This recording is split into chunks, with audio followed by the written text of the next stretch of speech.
تعرف إن المصريين القدماء هم أول من عملوا تقويم مرتبط بدورة الشمس، وده بيدل على مدى تقدمهم قديما في علم الفلك والحساب.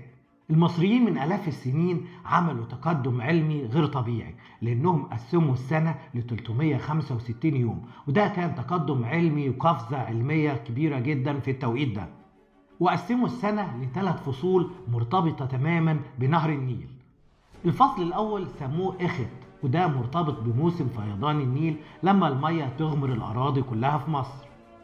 الفصل الثاني اسمه برد، وده يعني معناه إن الأرض جاهزة للزراعة وإن الزراعات جاهزة كمان للنمو. أما الفصل الثالث فاسمه شمو، وده بيعتبر فصل الحصاد أو موسم الحصاد.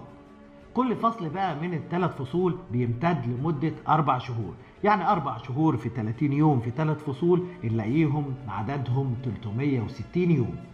أما ال5 أيام الفاضلين